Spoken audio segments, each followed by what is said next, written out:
Fala galera, beleza? Estamos de volta aí hoje no nosso bate-papo Code Chat 2021. Hoje a gente vai falar de uma área aí que realmente está escassa no mercado. É difícil a gente encontrar profissional, ainda mais um profissional aí que já está na estrada há muito tempo. A gente vai falar um pouco aí sobre o UX, UI e o que tiver de mais letrinhas. O Wilker vai nos ajudar aí a desvendar todos esses mistérios. Então vou passar a bola para ele. O Wilker é um parceiro nosso aí da antiga, de trabalho, é um cara que trabalhei com ele há cerca de alguns anos atrás, né? Lógico que a gente não vou citar quantos anos, né? Para não comprometer a nossa idade. Mas ele vai contar um pouco para a gente da sua carreira, como que chega, né, nessa área, o que exatamente faz um profissional de UX, e ele vai desvendar todos esses mistérios para a gente. Vou passar a bola para você, Will.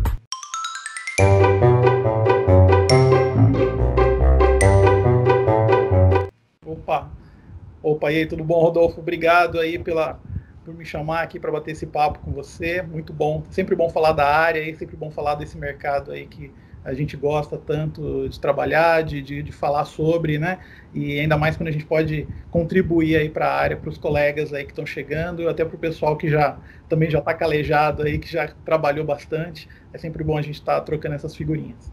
Bom, meu nome é Wilker Amorim Gomes, eu sou designer desde garoto, né, praticamente, né, depois assim dizer, né, o Rodolfo não quis me entregar a idade, eu vou entregar a minha idade aqui. Eu tenho 43 anos de idade, né, e eu comecei a trabalhar com a área de design, na área de design gráfico, ali no finalzinho dos anos 90, ali entre 97 e 98, né. E nisso, basicamente naquela época não tinha o mercado de web ainda, estava engatinhando a internet aqui no Brasil, né? E aí eu fui trabalhando, fazendo alguns bicos, né, como designer gráfico, fazendo aqueles trabalhos de papelaria. E nisso, numa das empresas que eu fui trabalhar, era uma gráfica editora, e neles lá eles precisavam fazer um site, né? E na época a tecnologia que estava aparecendo ali era o Flash, né? Aqueles sites com animações e tudo mais. E nisso, essa gráfica pediu para que eu trabalhasse no site deles, e eu falei, olha, eu não conheço absolutamente nada, né? Vocês têm tempo? E aí eles tinham tempo, falaram, não, vai aprendendo e vai fazendo, o importante é a gente, no final desse ano, né? Então, 1 ano para fazer um site, né? A gente tenha esse site aí, você consegue? Ah, eu consigo. Aí eu fui estudando a tecnologia, fui pesquisando, né, com livros, né, naquela época, que nem eu falei, a internet ainda era muito rasa, né, não tinha tantas informações, então eu me valia de alguns amigos aí, de alguns colegas da área, né, então aí o networking aí foi importante, né, saber algumas pessoas que já estavam mexendo alguma coisa no setor, e pegar os livros que tinham, né? Então, para entender como que funcionava. Então, a gente passava horas em cima dos livros ali, vendo como que funcionavam os recursos ali, e fuçava bastante. Então, essa coisa de ser meio que autodidata em cima da tecnologia sempre foi importante. E aí, basicamente, eu fiz esse site, aprendi, recebi propostas para trabalhar em outras empresas, e aí começou a minha trajetória dentro do segmento aí de internet, trabalhando como web designer, né? Então, acho que foi mais ou menos por aí que a coisa começou, né? E aí, quando teve ali mais ou menos no início dos anos 2000, ali, 2001, eu fui fazer uma faculdade de desenho industrial, né? Um bacharelado de desenho industrial, né? Onde eu fiquei focado em design de produto, né? Era gráfico ou produto. Aí eu foquei em produto, né? Em conhecer madeira, vidro, essas coisas, né? Não tinha nada a ver com internet. Né? Mas o importante é que eu ia aprender o conceito de produto, né? O conceito do que é um produto, o que define um produto, quais são as necessidades que o mercado tem sobre um determinado produto para um segmento, outro, né? E o que o designer principalmente precisa estar antenado para poder produzir algo, né? Então, para ele desenhar, para ele projetar algo. E aí eu fui fazer essa faculdade de desenho industrial, né? Ali eu já tinha passado por algumas empresas, né? Isso foi um ponto muito característico aí na minha jornada, é que eu nunca fiquei muito tempo, né, nas empresas ali no início, né? Porque eu sempre estava buscando aprender mais, né? Então eu via como ficar muito tempo numa mesma empresa, para mim era algo que falou, ok, como é que eu vou aprender sobre outro segmento, sobre outro setor, se eu continuar focado aqui, né? Então eu me impulsionava a buscar outros desafios, né? E mesmo que esses desafios me colocassem em um cenário bem desafiador, de falar, poxa, eu não entendo nada desse segmento, eu vou ter que estudar, bastante o segmento para poder entendê-lo e continuar e começar a produzir e criar qualidade dentro desse setor, né? Então isso foi algo que me pautou durante muito tempo, né, na minha carreira, né? Bom, e aí depois faculdade, aí eu me mudei também de cidade, né? Eu sou casado, né? E aí ali em 2006 eu me mudei para a cidade de Indaiatuba, né? Que é onde eu moro hoje, né? Então inicialmente eu estava em São Paulo, né? Todo esse início dessa história aí começou ali em São Paulo, né? E aí eu trabalhando aqui na região, eu fui encontrando outros segmentos educacionais, né? Áreas de telecomunicações, setor bancário, fui migrando por algum desses setores aí, por esses setores aí, né? E fui, obviamente, me aperfeiçoando. Como a minha skill, as minhas skills ali da área de UI, né? O meu conhecimento principal sempre foi muito forte na parte gráfica, né? O UI, ele sempre foi muito intenso para mim, foi muito mais forte a saída de trabalho para a parte de UI. Então, eu já comecei a me cobrar em estudar mais a parte de UX, a parte de UX, né? Entender mais essa segmentação aí, essa divisão que houve, né? E aí, falando da divisão em si, né, UI, UX, o que aconteceu? Até esse período aí que eu estava falando ali de 2000 até 2006, 2010, mais ou menos, né? A gente tinha muito o perfil do web designer, né? Que era esse profissional que até hoje o pessoal que é mais antigo conhece o termo web designer, né? Só que o que aconteceu?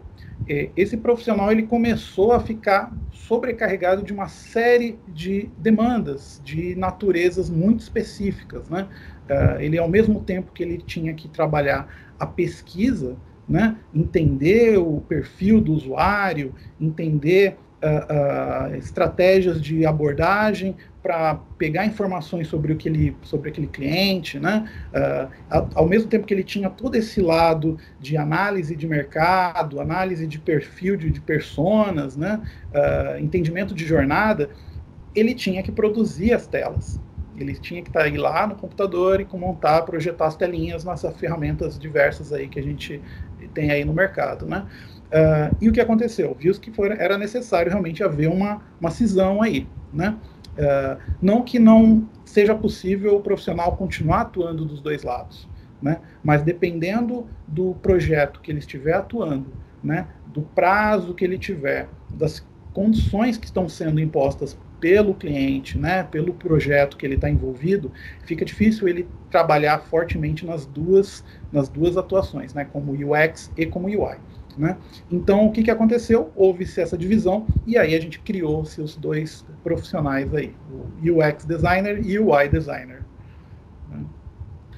Bacana. E conta pra gente um pouco do dia a dia, o que você faz no dia a dia, o que exatamente o profissional de UX faz, para o pessoal entender um pouco, e também essa diferença, né, do UI, né, o que o UI faz, tem prototipação de tela, ou tem, que nem você citou aí, análise, né, entendimento do mercado, da gama de clientes, no caso da empresa que você está atuando, se é de farmácia ou de financeiro, então, assim, entender, né, os clientes, o comportamento, o que eles esperam a nível de tela. Então, bom, o UX em reunião o dia inteiro.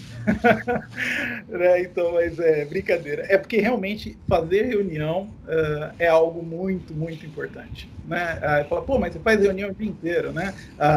É até engraçado fazer uma brincadeira em cima disso. Essa coisa de quarentena home office, minha esposa me encontrou trabalhando aqui, né, no escritório, um belo dia, e aí ela estava nesse dia de casa o dia todo, e aí ela me perguntou, poxa, mas você está em reunião o dia inteiro? Aí eu falei, faz parte do trabalho. Né? Mas o que o UX faz além de um monte de reuniões? Ele, aí vamos usar o termo, né? User Experience. O que é o User Experience? É a experiência do usuário. Experiência do usuário significa você entender o seu usuário, o que o usuário final, o consumidor de um determinado produto, né, solução, ferramenta, que o seu cliente que te contratou está utilizando ou irá utilizar, porque pode ser tanto um produto que já existe no mercado, ou pode ser um produto que vai ser lançado no mercado e que ainda ninguém utilizou. Tá? Então aí a gente pode falar um pouquinho depois mais a fundo de algumas metodologias que trabalham em cima desses dois cenários, né? Mas então o UX ele tem como o objetivo do UX é estar sempre conectado com os interesses, né, das expectativas desses usuários de um determinado produto para um determinado segmento, tá? E aí o que acontece? O UX, devido a esse cenário que ele está inserido de entender, né, de buscar entender as pessoas, ele tem que estar sempre fazendo estudos de pesquisa de mercado, ele está sempre falando com os clientes, ele busca muito falar com o cliente, fazer aquelas entrevistas, fazer testes de usabilidade, levar para o cliente daquele produto, daquela solução, uma ferramenta, um recurso, alguma coisa que foi projetada, que o cliente já está utilizando ou ainda não começou a utilizar, para ele entender como que vai ser a reação daquele usuário, né? Então ele faz todo esse aparato de metodologias que ele trabalha, né? Que aí a gente tem tem que fazer o mapeamento das personas, né? Então os usuários eles podem ser de diversas escalas, né? É muito comum em ferramentas hoje a gente ter vários tipos de usuário de um mesmo produto, né? Você tem um usuário que é um administrador, você tem um usuário que ele é só ele só alimenta um determinado conteúdo, né? O outro que ele consome aquele conteúdo apenas. Então quando a gente tem essas escalas diferentes, é importante a gente entender a necessidade de cada um desses perfis, né? E aí a gente cria as personas, né? As personas, elas são uma representação gráfica textual de quem é a pessoa que vocês, como objetivo que você está trabalhando para ela, né? Que você está projetando para agradar aquela pessoa, buscando os interesses que vão ser mais fáceis, que vão realmente criar uma atividade, que vão criar vai deixar um sistema mais intuitivo, mais prático e realmente vai facilitar a vida daquele usuário em relação àquele produto, né? Então, essa é a rotina, o UX ele se pauta muito em cima disso, né? E aí, o que ele tem ali mais ou menos, pegando aqui um pouco da rotina de trabalho, como que funciona? Você chega no escritório, o que acontece? Bom, primeiro tem um monte de e-mail, sempre tem e-mail para ler, né? Como quase todos os trabalhos hoje aí que trabalham com computador, você tem aquele monte de e-mails para ler, para responder. A gente tem chat, que a gente conversa com várias pessoas que estão envolvidas nesse processo de desenvolvimento, né? E a gente tem aí algumas atividades, né? A gente tem ferramentas, que nem eu falei, metodologias que a gente tem que olhar e ver o que a gente vai fazer. Por exemplo, durante o processo de desenvolvimento, a gente tem a nossa esteira de desenvolvimento, que a gente chama, né? Na esteira de desenvolvimento, ela tem uma etapa que ela é dedicada para a parte de descoberta, né? A etapa de descoberta, ela é onde o designer ele tem uma atuação inicial muito forte, tá? O designer ele participa acompanhando de todo o processo dessa esteira. Ele faz movimentação muito, que é onde levanta os requisitos, pega o briefing, demanda, né? Ele entende qual é o projeto, qual é a proposta, né? Ele faz entrevistas com o cliente, analisa o uso daquele cliente em determinadas ferramentas que ele já possui ou não, né? Ele tem que fazer umas análises, ele se junta com outras pessoas do time para deliberar sobre o que é possível ser feito, né? Como a gente pode criar uma ferramenta para resolver aquele problema, né? Né? Antes de começar a desenhar, antes de começar a fazer wireframes, antes de começar a fazer protótipos, né? Que aí essa parte de wireframes e protótipos é o momento em que o designer de UX e o UI eles fazem aquela passagem de bastão, né? O UX ele traz todos esses estudos, todas essas hipóteses, né? Esses resultados de algumas dinâmicas, né? E de algumas deliberações que foram feitas coletivamente, ou em pares, ou de resultados que ele pegou de pesquisa, ele traz essas hipóteses para o colega UI, que é o designer UI. O designer UI ele vai começar a trabalhar aquelas hipóteses, aqueles rabiscos, aqueles wireframes de baixa fidelidade que o UX montou, e ele vai começar a construir algo mais sólido, ele vai começar a trabalhar uma estética do produto. Ele vai usar a identidade visual da empresa ou daquele produto para projetar aquele objeto, né? Lógico, durante todo esse processo, a gente tem validações, né? A gente vai fazendo verificações com o dono do produto, né, que a gente chama de Product Owner, né, que é a parte do cliente interessada e solicitante pelaquela demanda, né, para aquele projeto, né, para que essa pessoa esteja de acordo com o que está sendo proposto também e realmente esteja aderente. Então a gente não é nada feito sozinho, né? Então, vários grupos estão acompanhando essas proposições aí que estão sendo construídas. E aí o trabalho do UX ele continua acompanhando o UI designer com a parte de construção do protótipo, né, para poder ter certeza que toda a exploração que ele havia feito antes, ele está conseguindo ver isso solidificando por meio do processo de construção do protótipo, né? Então, até pegar aqui um modelo, né, que a gente usa para representar essa etapa, né, que a gente chama de Double Diamond, né? Então, são os 2 diamantes, né? Então, o primeiro diamante, né, a gente fala que é o lado concreto, né? São as informações que a gente coleta, que é a parte que o UX trabalha bastante, né? A gente faz todo o trabalho de abstração, né? A gente faz todo o trabalho de estudo, né, de entendimento, né? Depois faz uma definição sobre as metodologias que vão ser utilizadas, né? Fazemos algumas cocriações, aí a gente entra dentro do processo do design thinking, né? Isso aí a gente já está falando, inclusive, do processo, né? E o segundo diamante desse Double Diamond, ele está focado na abstração, é um processo de ideação, né? Design Sprint é um processo de uma semana, um grupo de atividades que elas têm como objetivo entregar uma peça no final de uma semana, uma peça, um protótipo, né, navegável, né? Então essa é uma ferramenta do design thinking, né, que é a Design Sprint. Então tem que tomar cuidado para não confundir. É o Design Thinking, que é o guarda-chuva maior, e dentro dele nós temos o Design Sprint, que é uma ferramenta. Tá? Tem outras ferramentas. O Brainstorm é muito famoso pela área de marketing, área de publicidade, né? Nós temos metodologias que são usadas, por exemplo, dentro do processo de design sprint, que também podem ser usadas separadas, como o Crazy 8, né? Enfim, a gente tem uma série de métodos que podem ser utilizados. Aí, como que você define que método você vai utilizar nesse processo de criação aí, junto com do UI designer, com o UX e outros envolvidos, e outras partes envolvidas, né? Vai depender da demanda, vai depender do que está sendo necessário descobrir, né? Vai depender muito, aí você tem uma série de variáveis que vão impactar o direcionamento que você vai tomar usando uma metodologia ou outra, porque ainda você tem questão de tempo, você tem questão de tipos de resultado que você está procurando, né? E aí, lógico, dependendo do produto, do segmento que você está, determinadas ferramentas podem fazer mais sentido que outras.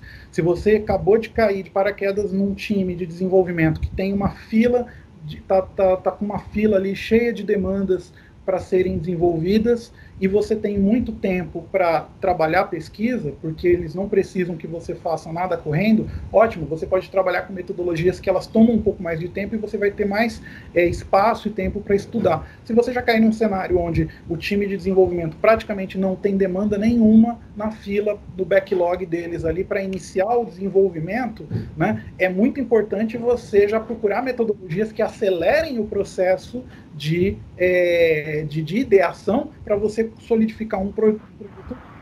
E aí, dentro dessas metodologias, ainda olhando para os 2 diamantes, a transição ali, que é o diamante, o segundo diamante, que é o de ideação e concretização de um protótipo, né, da prototipação, né, a gente tem o UI Designer.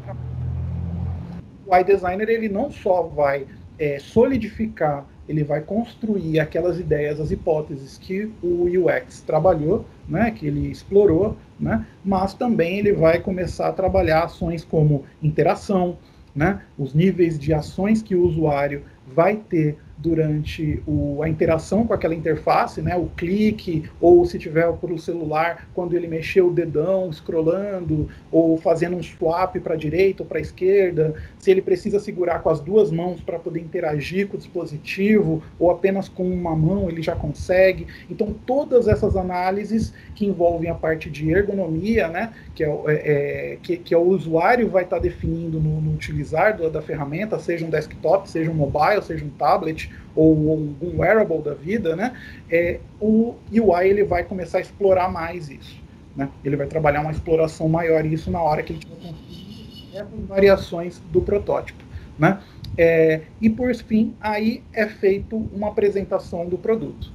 Então, chama-se a PO, né, a Product Owner, chama-se os Squad Leaders, né, os líderes de time, de projeto, né, outras partes aí que a gente costuma chamar de stakeholders, né, que são outras importantes pessoas do lado do cliente, e apresenta-se a solução. Temos aqui o produto sendo apresentado. Muito bem, o que acontece a partir daí? Bom, aí tem hoje um tipo, aí depende um pouco dos segmentos das empresas que estão trabalhando hoje no mercado com desenvolvimento. O conceito de MVP, né, ele está sendo muito forte hoje, e as empresas estão tentando trabalhar mais com isso. Né? Por quê? O MVP, que aí pegando a sigla, é Minimum Valuable Product. Significa o quê? Produto mínimo viável. E aí tem alguns desenhos pela internet que facilitam o entendimento. Basicamente, a gente está falando que ao invés de eu entregar para você uma picape S10 gigante lá, toda potente e tal, eu vou fazer o seguinte: eu não vou te entregar essa picape agora. Eu vou te entregar um carrinho menor, tá? Que cabem 2 pessoas e ele tem um motor. Beleza? E aí você fala, poxa, não é a picape, mas eu consigo entregar esse carrinho menor em menos tempo, em mais rápido, eu consigo fazer ele mais rápido, em poucas sprints, que aí é o tempo de, para quem não sabe, sprint é o tempo que os times de desenvolvimento, design trabalham, né? Eles trabalham dentro de sprints, que podem ser de 1, 2, 3, 4 semanas, aí depende do time, né? Do projeto, né? E aí eles vão conseguir desenvolver aquele MVP de uma forma mais rápida e gerar uma entrega. E aí o cliente fica satisfeito porque ele já tem algo para entregar para o usuário final. E aí, mas e a picape? E a picape que os designers pesquisaram, desenharam e tem aquela idealização toda bacana? O que acontece com ela? Elas são quebradas em partes e se transformam em releases. Só que olha só que engraçado. A gente vai fazer a quebra dessa picape em partes até transformar aquele carrinho de 2 lugares numa picape grande. Ela vai ser feita releases de evolução desse produto no decorrer das futuras sprints.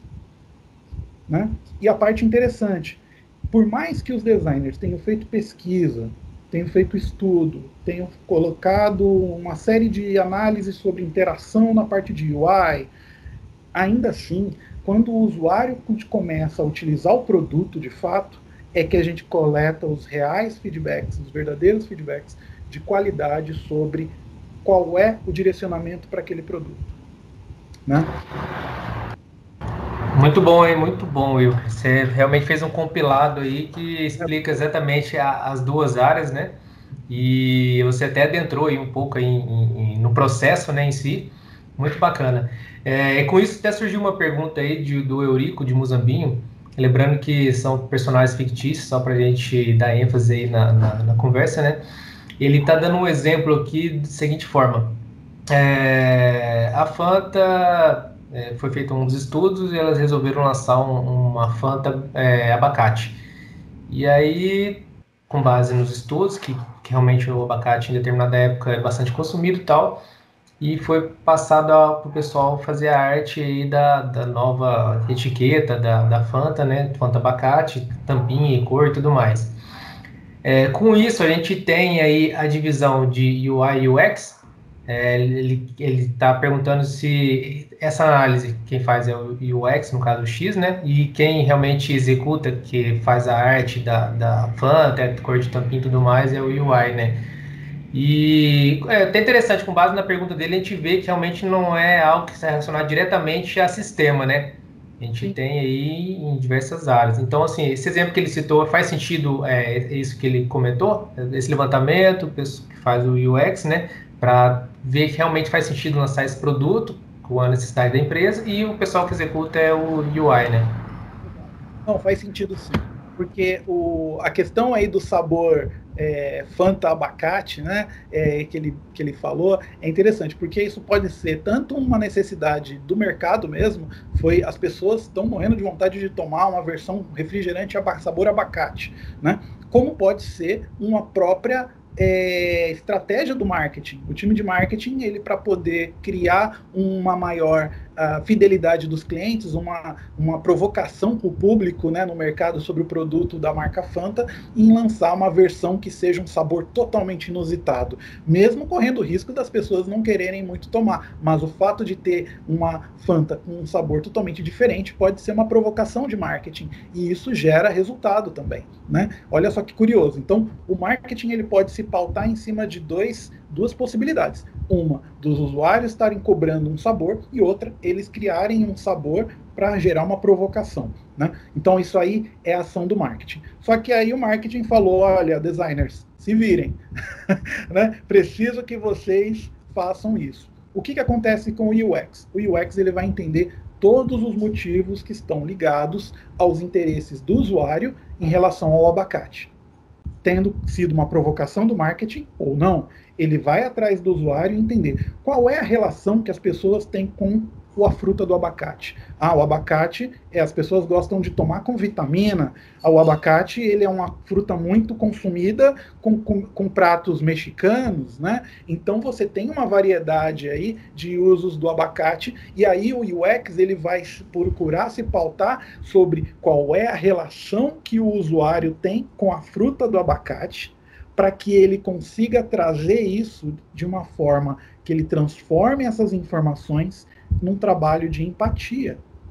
Eu vou me colocar no lugar seu como cliente que adora abacate, e eu vou procurar entender se eu estou no seu lugar, né? É o famoso colocar o sapato do outro, né? É o trabalho de empatia, né? Então, tanto que a gente tem uma ferramenta que é o mapa de empatia, né? Onde a gente procura criar um mapa de entendimento daquela pessoa sobre os usuários, e buscando, olhando para aquele produto, como que esses usuários estariam se comportando em relação a ele. E a gente faz os prós e os contras.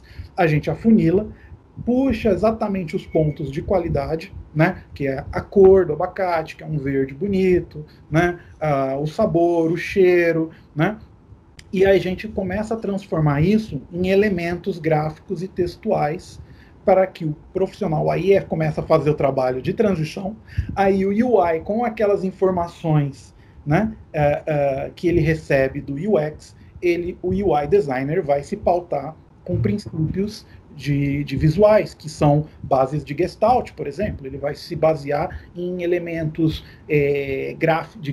grafismos, né, formas, posição, peso, medida, equilíbrio. Ele vai se usar de uma série de estudos que são que vem da Gestalt, né, que é uma base de estudo, que é uma escola de referência sobre equalização de informações, né, como você coloca elas numa interface, né, ou em um produto, né, seja material sólido ou digital, não importa, o conceito de Gestalt está ali, né, e aí ele faz essa transição para UI, né, e referencia isso por meio de um rótulo, por meio de uma garrafa, né, inclusive quando o UI ele finaliza a embalagem, né, a caixa, o rótulo, o produto, o UX ele ainda pode, ele ainda continua atuando, porque, por exemplo, nesse exemplo que a gente falou da Fanta de abacate, ele pode falar com a empresa que vai produzir, com a equipe de químicos que trabalha com a produção do refrigerante, para falar, olha, o refrigerante precisa ser verde. Ele tem que ter o cheiro, o aroma também. Isso é um trabalho que é feito junto com equipes de marketing, mas o UX designer também ele está acompanhando isso. Por quê? De novo, o UX ele olha a experiência do usuário. E olhando pela experiência do usuário, ele precisa se garantir de que todas as etapas que vão gerar o produto final vão chegar na experiência que aquele usuário está procurando ou que ele gostaria de ter. Muito bom, hein? Muito bom, seu ponto de vista. E já emendando aqui uma outra pergunta que acabou de chegar, hein, do Emílio, de Bom Sucesso. Ele está perguntando aqui, Você falou bastante sobre o web designer, né? Esse cara morreu? Não, não morreu. Né? O web designer, a expressão web designer, ela, em alguns lugares, ela ainda é utilizada, né? Só que não é tão comum hoje. Por quê? Que nem eu até comentei há pouco, você teve uma sobrecarga de ferramentas, demandas, solicitando muito desses dois extremos, que é a parte de UX e a parte de UI. Né? Então, precisou-se haver uma divisão. Até porque, e eu vou fazer alguns paralelos disso com o mercado de outros segmentos para facilitar o entendimento. Até porque, imagina comigo, você é uma empresa que você tem já alguns profissionais que cuidam da parte de UI da sua empresa. Você já tem pessoas que estão focadas ali na parte de criação visual. Só que você não tem ninguém que te ajude a entender mais sobre o seu usuário final. Se você contratar um profissional que faz as duas coisas, mas você só vai utilizar uma parte do conhecimento dele, você tem um profissional que ele está subaproveitado. Ele só vai estar trabalhando com uma parte do conhecimento dele. Agora, se você contrata um profissional que é UX, você sabe, essa pessoa, o foco dela, a contratação dela está específica para aquele segmento, para fazer aquela atividade. Né? Então, isso até para o próprio mercado lidar com um profissional com o web designer, né, facilitou. E o profissional pode focar em UI ou UX. Mas ele também pode continuar sendo o que a gente chama de UI/UX, né? Que é o designer de produto, né? Então, quando a gente vê UI e UX juntos, né? Muitas empresas elas tratam com a expressão como designer de produto, que é alguém que tem a experiência, não só conhecimento, mas o conhecimento técnico e o conhecimento do negócio do end-to-end, né? Do início ao fim, né? De uma ponta a outra, né? E até fazendo uma alusão aí com o mercado, por exemplo, imaginem uma oficina mecânica, né? Por exemplo, se você olhar os profissionais da área de mecânica, você vai em oficinas onde o mecânico ele não é especializado em motor.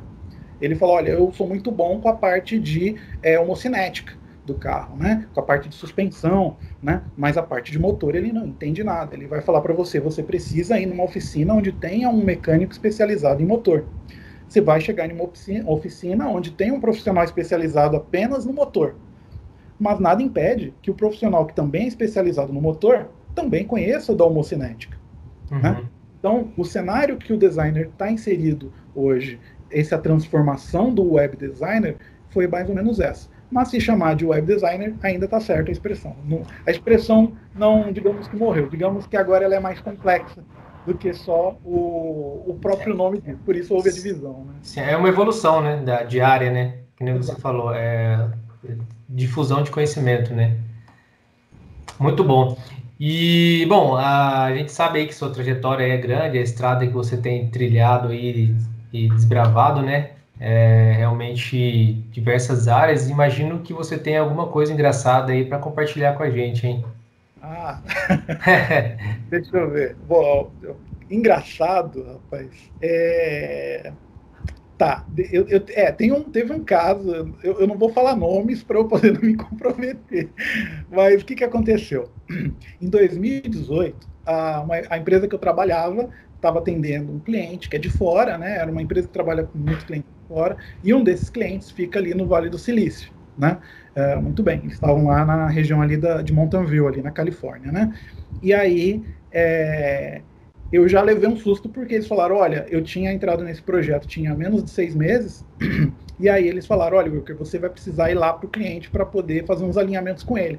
Aí eu falei, mas eles têm escritório aqui em Campinas, né, que é onde eu fico ali. Aí ele falou, não, é lá nos Estados Unidos mesmo. Eu falei, mas eu vou para lá? Ele falou assim, você vai para lá. Tá bom, né? Tá bom. E aí eu já fiquei assim, falei, poxa, mas todos os colegas que iam para fora, normalmente sempre iam acompanhados de alguém, né? Sempre ia um colega ali que já tinha ido para, né, ajudar ali na orientação lá, né? Daí eu falei, tudo bem, eu vou, né? Aí fui e tal, muito bem, cheguei lá, aluguei o carro, saí pelo centro ali de São Francisco, né? Aí fui dirigindo até chegar ali na região do Vale do Silício, né? Ali no município ali de Mountain View, né? Fiquei no hotel e tal. E aí o o colega, ele falou, olha, a gente já está aqui no escritório, você quer dar um pulo aqui para a gente bater um papo? Aí eu falei assim, claro, vou sim. Aí eu peguei o carro, tudo no GPS, né? Porque senão eu ia perdido lá. Aí beleza, cheguei lá. Eu tô contando a história, todo o pedaço, mas a parte engraçada tá mais pro final, mano. E aí o que aconteceu? Eu cheguei e peguei uma conversa na metade. E os caras estavam distraídos, né? E tal, tava descontraído. Ali era um final de semana e eles estavam querendo só me apresentar ali antes da segunda-feira. Eu cheguei, foi num domingo, né?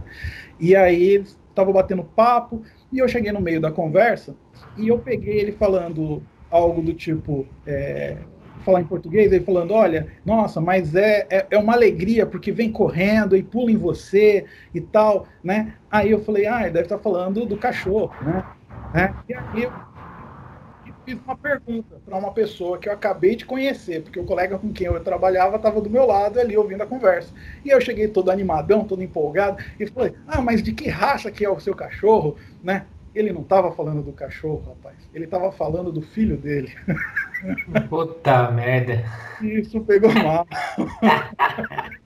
Porque ficou aquela coisa meio... Um climão, né? O cara me olhou assim, eu acho que ele relevou, que esse brasileiro aí não entendeu o inglês que eu falei aqui, né? E aí daí eu vi assim que ficou a cara, daí eu falei, dá pra ver, falar do filho de outra pessoa assim, não pode, né? E eu não entendi.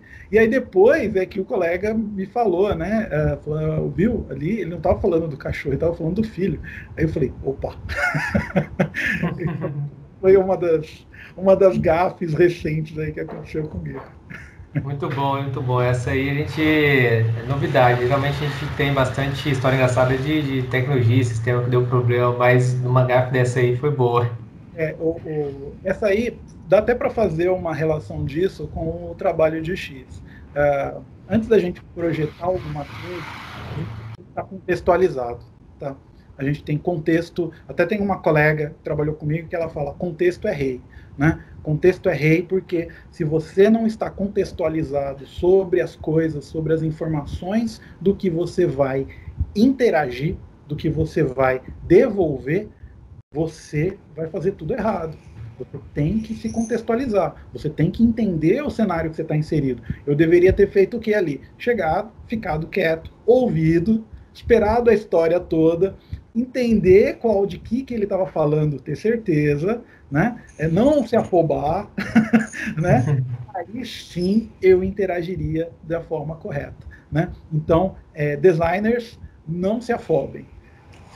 Boa. Entendam o contexto, procurem saber das informações, perguntem várias vezes. Perguntar é uma das ferramentas principais de todo designer. Fazer muitas perguntas, né? E aí sim vocês façam proposições, né? Então dá para tirar essa lição daí. Isso aí, muito bom.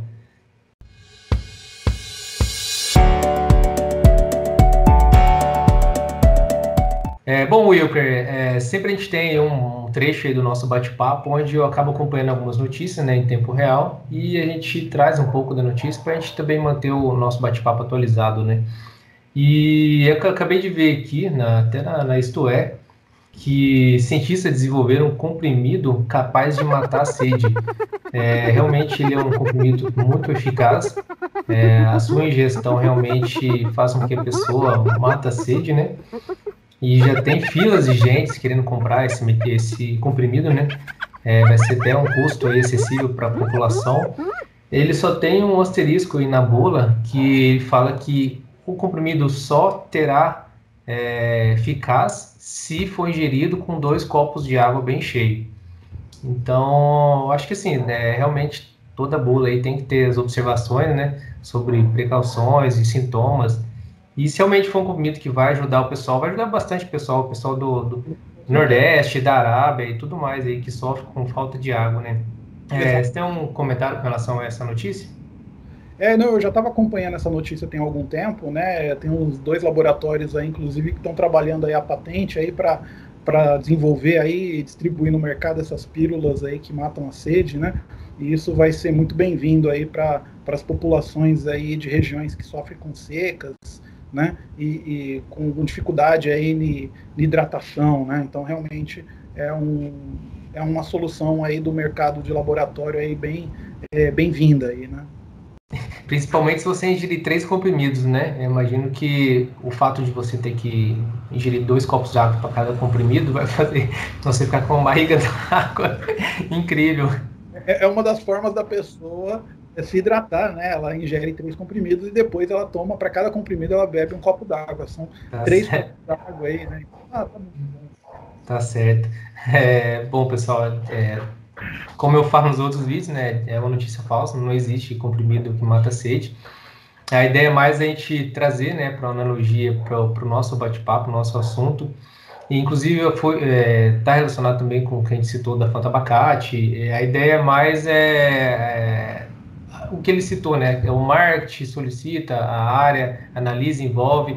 E, às vezes, a necessidade da empresa não necessariamente condiz com o usuário, no sentido de, tipo, putz, eu vi uma identidade visual em alguma coisa, seja um aplicativo ou propaganda, e me despertou interesse, eu vou atrás, mas sempre tem algum asterisco, alguma coisa que acaba iludindo, ou até dando aquela sensação do usuário que talvez seria enganado por algum motivo, né? Eu queria que você comentasse algo sobre isso, até porque você está na área, então talvez você recebeu alguma vez alguma demanda que você falasse, poxa, bom, vai legal, vai gerar números para a empresa, mas eu, como usuário, não gostaria desse tipo de identidade visual, seja lá o que for. Tá? É mais na parte que fala de fake news, né? Que você quer falar em relação, né? Inclusive tem alguns artigos muito bons aí que o pessoal está trabalhando recentes, né? Sobre como que o designer UX, né? Ele pode ajudar a evitar ou quebrar um pouco as fake news, né? Então, o que acontece? Quando você fala de construir uma identidade, um material, você imagina, muitas pessoas, né, pelo menos podem imaginar que você precisa das informações da empresa, que isso é mais confidencial, que isso é super confidencial, que é difícil. Mas na verdade não é. Na verdade, se você liga a televisão, se você entra na internet, se você abre qualquer uma das mídias que a gente tem hoje disponíveis, né, você consegue informações sobre as empresas, sobre as marcas, né, sobre as pessoas. Então é muito fácil para um profissional da área de design, alguém que tem um conhecimento até básico mesmo sobre tratamento de imagens e informações, construir de algo falso, né? Construir um rótulo de uma embalagem com informações falsas, né? E aí como que a gente pode combater isso? Aí basicamente as pessoas procurarem fontes, né? Você buscar ver com órgãos como a Anvisa para ver se aquele remédio realmente está cadastrado, né? Se aquele produto está se referenciando a uma empresa de refrigerantes, aí você vê exatamente com os órgãos ou no próprio site daquela empresa se aquele produto faz parte dos produtos dela, né? Então, esse direcionamento para a pessoa, para a fonte correta, é uma das formas que a gente utiliza. Como que é feito isso? Na hora que é construído um produto e lá faz alguma referência sobre uma determinada informação, como no caso um comprimido, um remédio, efeitos colaterais dele, além de você ter a própria bula que já vai vir impressa no produto, na versão digital dele precisa ter uma referência, um link para o site da Anvisa, ligando que aquela informação foi realmente cadastrada, que aqueles efeitos colaterais existem, né? E, se possível, até para referenciando comunidades médicas e de saúde que podem estar endossando aquela informação, né? Entendi. Faz muito, tem trabalho de analisar os tipos de dados eles, né?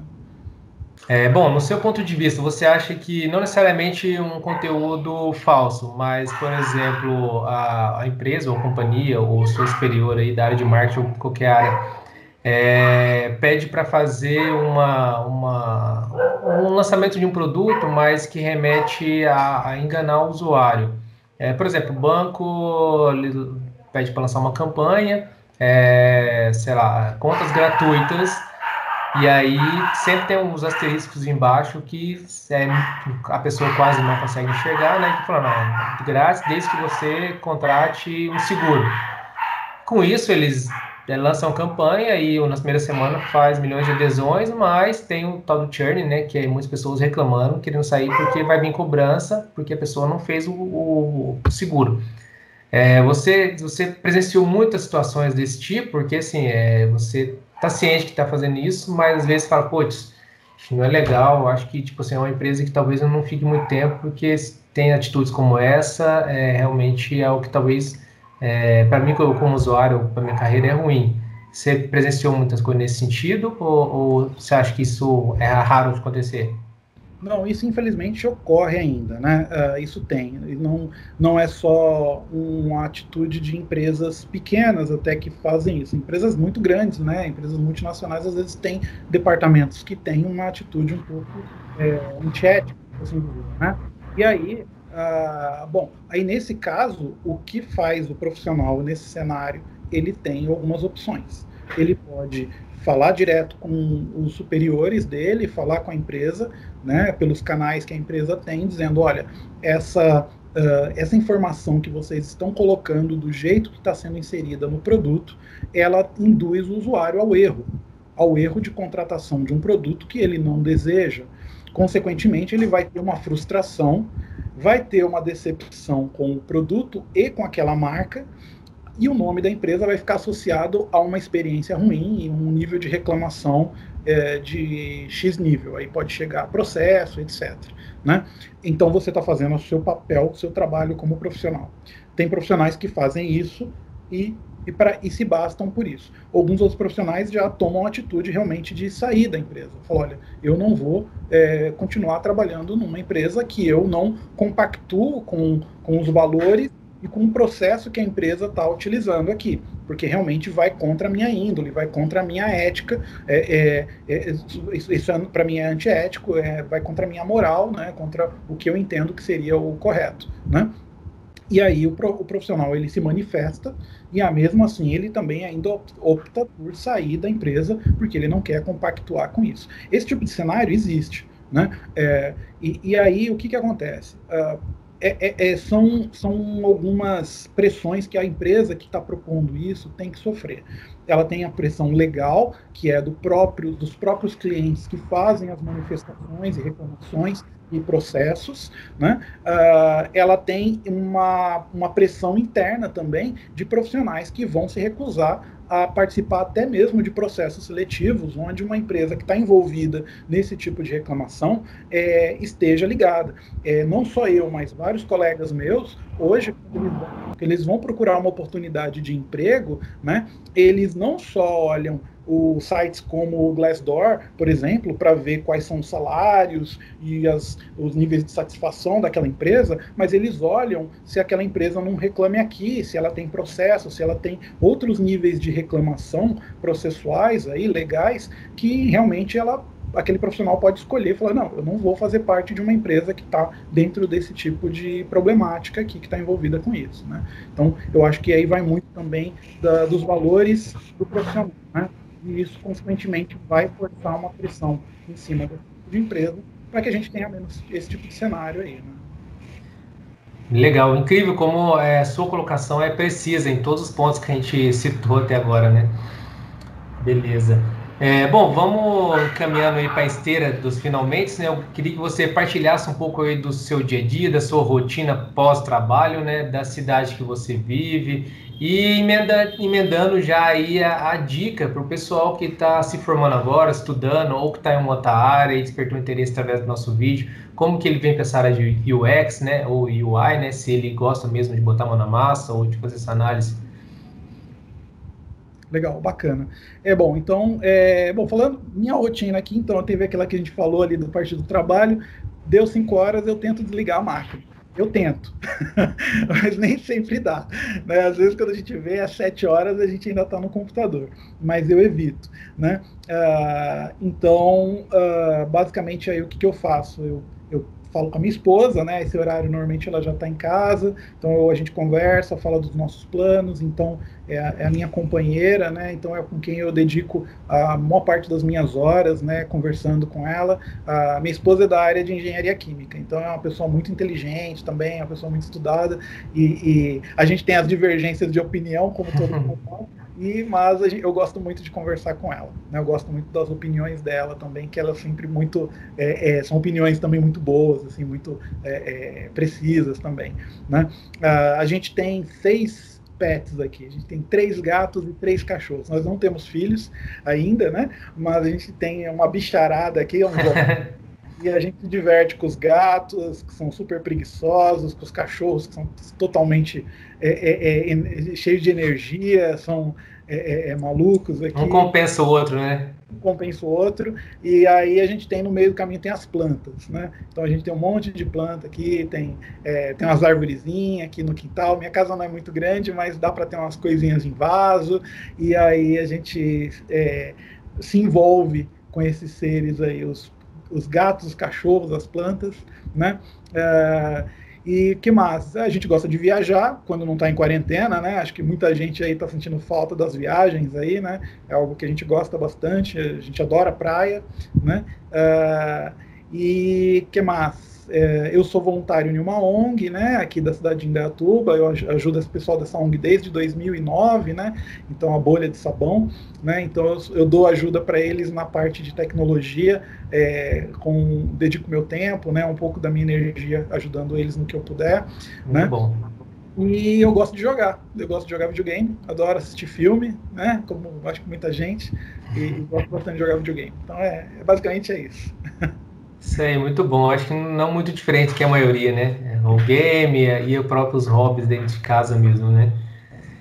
Bacana. E passam algumas dicas do Wilker, né, para o pessoal sobre como chegar na área, questão de faculdade, se faculdade é importante ou não, se faz um curso, o que você tem a dizer aí com base na sua experiência, pessoal? Porque assim, o mercado é dinâmico, né? A área muda constantemente. Exato. É um mercado dinâmico. O que eu oriento as pessoas é para você que está acompanhando o nosso vídeo aqui desde o início, se você ouviu lá no começo eu falando sobre as divisões dos papéis e a questão do profissional especialista e do profissional generalista, então acho que essa questão da formação vai conectar bem com que adora, por exemplo, o setor automobilístico. Vou dar um exemplo. Você é apaixonado pelo setor automobilístico. Você gostaria, inclusive, de fazer uma faculdade de engenharia mecânica, né? Mas você gostaria depois de ir para a área de sistemas, né, de internet ou de soluções, e gostaria de trabalhar com o setor automobilístico, você não precisa fazer uma faculdade de desenho industrial. Existem um monte de cursos, um monte de especializações que você pode fazer. Você pode fazer um MBA ou uma pós-graduação dentro da área de design depois que você fez a sua faculdade de engenharia mecânica, né, de engenharia automobilística. E você pode dedicar esse seu conhecimento, essa sua paixão por essa área que você tem dentro do segmento automobilístico, como um designer, seja fazendo UX, pesquisando, entendendo o mercado, entendendo o perfil dos usuários, ou UI, criando as telas, projetando a interface, trabalhando as interações, né? Nada te impede, você pode fazer isso. Quando você faz isso, você se torna um designer especialista. Você é uma pessoa com todo um background do setor que você escolheu e que estudou as tecnologias e ferramentas de design para trabalhar cada vez mais forte aquele segmento. Agora, se você é um profissional que você ainda não tem certeza, você não sabe exatamente se você vai fazer desenho de carro, desenho de barco, se você quer fazer site, se você quer fazer coisas para a área de telecomunicações, ou área bancária, ou área de educação, você tá meio sem ter certeza de qual setor você quer entrar, e todos, de certa forma, te agradam um pouco, faça a faculdade de desenho industrial, faça uma faculdade de design para a área de sistemas, né? Aí você tem vários design de produto, né? Focado para a área web, né? Design digital, né? Que você tem algumas formações aí, ótimas faculdades a gente tem hoje, né? Que aí você já vai começar uma faculdade pensando em que o que vier de cenários, você vai poder atuar. Lembrando, você vai ser um perfil mais generalista. Eu sou mais nessa linha, né? Eu sou um perfil mais generalista. Então, se a pessoa me puxa para trabalhar com segmento de carro, eu faço. Só que aí, se eu precisar aprender algumas regras daquele segmento, eu sou especialista, né? Então, e aí você pode trabalhar essa balança, você pode escolher, né? E também, quando você escolher pelo generalista ou pelo especialista, você pode definir quais cursos você vai focar, se são cursos mais direcionados a UX, pesquisa, cursos de psicologia, né? Você estudar a parte da psique das pessoas, fazer um estudo, né, de antropométrico, né, um estudo etimológico, para poder você saber mais sobre as pessoas, né, vai te ajudar com um designer UX. Né? E também você pode trabalhar técnicas de ferramentas de ilustração, de desenho, né? De interações diferentes, de animação. Você tem uma série de recursos também para também te trabalhar para a área de UI. Então aí você pode escolher, né? Especialista ou generalista. Muito bom, muito bom. Bom, é uma pena, mas a gente precisa encaminhar aí para os finalmente, né? Até porque não quero tomar mais o tempo do Wilker, né? Ele também tem outras coisas para fazer no seu final de dia, né? E primeiramente queria agradecer de coração aí pela participação, pela oportunidade aí de estar compartilhando um pouco do seu conhecimento aí para contribuir realmente para o pessoal aí que gosta desse lado aí de design, para entender como funciona a área, né? E como chegar até um UX, um UI, né, hoje, para trabalhar, oportunidades e tudo mais. Então, realmente, o seu feedback, que você compartilhou com a gente, de suas ideias e dicas, realmente vai ajudar, vai contribuir bastante com o pessoal. E muito obrigado, a gente se topa aí por aí nas próximas, né? Eu vou passar a bola para você quiser compartilhar seu portfólio, alguma outra dica para o pessoal. E é isso aí, muito obrigado. Obrigado, Rodolfo. Obrigado pelo espaço aqui. De novo, é sempre bom a gente trazer um pouquinho do que a gente sabe da nossa área, né, dessas paixões aí que a gente trabalha para as pessoas. Estou feliz de estar aqui. Bom, e se o pessoal quiser falar comigo, o Wilker Amorim, no endereço do LinkedIn, então é só entrar no linkedin.com/Wilker Amorim, aí me pinga ali, eu adiciono como amigo, bato papo. Né? Meu portfólio é restrito, porque os projetos que eu trabalho, eles são todos de segmentos específicos e aí eu tenho cláusulas de confidencialidade, então eu não posso deixar aberto, né? Então, trabalhar com alguns segmentos específicos tem essa questão. O portfólio não fica aberto apenas para um entrevistador. Se houver algum cenário, aí eu abro o meu portfólio, né? Normalmente eu deixo ele fechado ali só para em caso de alguma consulta, né, pontual. Mas podem me procurar pelo LinkedIn, né? Então esse linkedin.com/Wilker Amorim, aí eu também respondo por lá. Até pelo Facebook também pode me procurar, né? Que aí é o mesmo endereço, né? Do Facebook da Wilker Amorim. E aí eu vou ter o prazer aí de responder, tirar dúvidas e ajudar com o que for necessário aí, né, na área.